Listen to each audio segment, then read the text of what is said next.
अब देखिए क्लास, यहाँ पे एक और एग्जाम्पल मैंने आपके लिए लिखा है। Fe2O3 plus carbon monoxide plus Fe plus CO2। यहाँ पर हमें बताना है किसका अपचयन हो रहा है और किसका ऑक्सीकरण हो रहा है। तो यहाँ पे हम पहले देखते हैं Fe2O3 को, आयरन ऑक्साइड। Fe2O3 इस तरफ कार्बन डाइऑक्साइड में तो नहीं कन्वर्ट होगा, ये कन्वर्ट होगा Fe में। तो आपने यहाँ क्या देखा, Fe2O3 कन्वर्ट होता है Fe में, और यहाँ आयरन के पास तो ऑक्सीजन है ही नहीं, तो यहाँ पे ऑक्सीजन का लॉस हुआ है, ऑक्सीजन को त्याग दिया गया है। तो ये अभिक्रिया है अपचयन। अब यहाँ देखिए, कार्बन मोनोऑक्साइड कन्वर्ट हो गया कार्बन डाइऑक्साइड में। यहाँ कार्बन के पास एक ऑक्सीजन था, Fe2O3 से अभिक्रिया करके कंबाइन होके ये कन्वर्ट हो गया CO2 में, यानी एक एक्स्ट्रा ऑक्सीजन इसके पास आ गया, इसने एक एक्स्ट्रा ऑक्सीजन ग्रहण किया, तो ये अभिक्रिया है ऑक्सीकरण।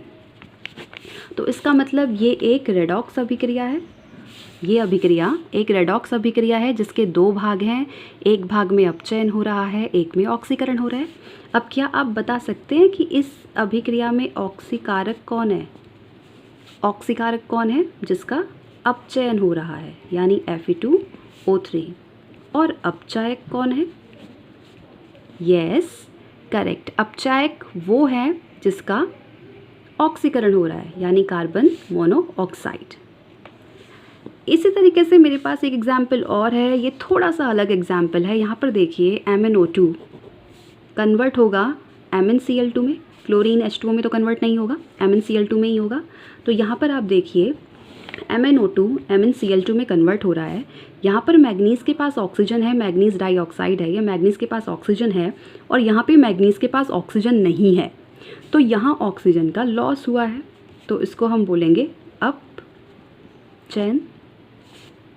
अब आप HCl को देखिए, यहाँ पर हमारे पास दो कंडीशंस हैं, एक HCl कन्वर्ट होता है Cl2 में, और साथ ही HCl कन्वर्ट होता है H2O में। अब हमें ये देखना है HCl Cl2 में कन्वर्ट होता है तो ये कौन सी क्रिया है। यहाँ पर आपने देखा हाइड्रोजन के साथ Cl है, और यहाँ Cl के साथ हाइड्रोजन नहीं है, तो HCl से Cl2 बनने में हाइड्रोजन निकल गई, माइनस हाइड्रोजन। इसका मतलब ये कौन सी क्रिया है? ये है ऑक्सीकरण। अब दूसरा केस देखिए, HCl से H2O का बनना। यहाँ पे हाइड्रोजन के साथ Cl थी और यहाँ पर हाइड्रोजन के साथ ऑक्सीजन जुड़ गई है, तो ऑक्सीजन का जुड़ना, तो ये भी सेम ऑक्सीकरण। तो इस अभिक्रिया में भी अपचयन और ऑक्सीकरण साथ साथ हो रहे हैं, तो ये भी एक रेडॉक्स अभिक्रिया है। अब यहाँ पे ऑक्सीकारक कौन है? सही समझे, जिनका अपचयन हुआ है, यानी MnO2। और यहाँ पर अपचायक कौन है? जिसका ऑक्सीकरण हुआ है, यानी HCl। चाहे कोई भी आप केस लो, HCl का यहाँ ऑक्सीकरण ही हुआ है।